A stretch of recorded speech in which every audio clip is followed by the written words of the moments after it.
Ever feel like your family's meal times are a total battlefield? One person wants a big dinner. Another needs to eat light. And the kids are always hungry. It's tough, especially when you have different generations under one roof. How do you feed growing teenagers and health-conscious seniors at the same table? Or what about a family with a new mom, a baby, and grandparents? Today, we're diving deep into two common family scenarios and giving you a clear, actionable game plan to make mealtimes work for everyone's health. Let's start with the classic setup. A family with active teenagers, maybe 10 to 16 years old, living with grandparents who are in their late 50s or early 60s. The biggest challenge here is that everyone usually only gathers for dinner around 6 p.m. But metabolically, these two age groups are worlds apart.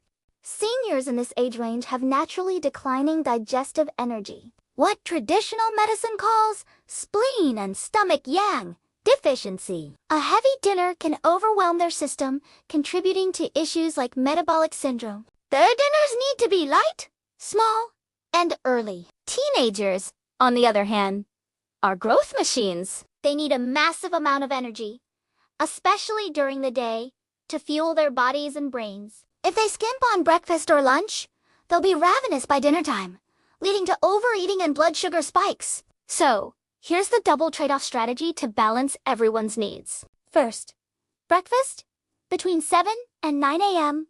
for seniors. This is a crucial meal.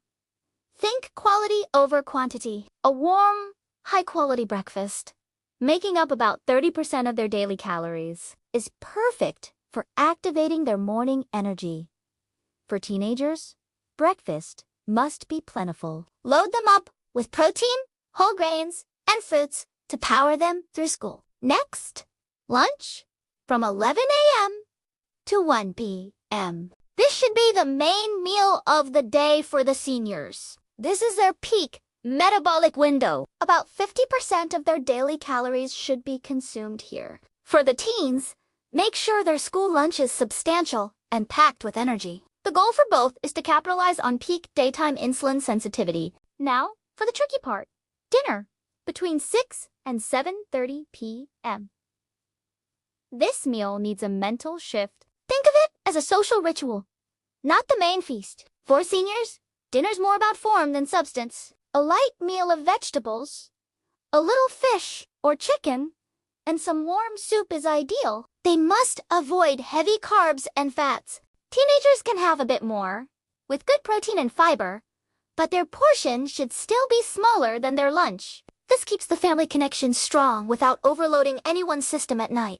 And what about evening snacks after 7:30? A strict no-go for both groups. This is non-negotiable. The body needs this time to enter a deep repair and replenishment mode overnight. The only tiny exception might be a small bowl of clear soup for a frail senior to prevent muscle breakdown. But that's it. Okay, now let us shift to our second scenario. A multi-generational home with parents in their 30s or 40s, a new baby, and grandparents over 60. The absolute health priority here is the new mother, especially if she's breastfeeding. Her nutrition directly impacts the baby's health. For her, any kind of fasting or skipping meals is an absolute taboo. In this family, the parents have the most robust metabolism. They can be flexible. The grandparents, similar to our first scenario, need to keep their dinners very light. So, here's the mother and baby-centered strategy. For breakfast, from 7 to 9 a.m., grandparents should have something warm and easy to digest, like porridge. The parents can have a full, balanced breakfast to fuel their busy day. But for the new mom, her breakfast is mission critical. It needs to be high quality, with plenty of protein and whole grains to ensure nutrient-rich breast milk. At lunchtime, once alto m.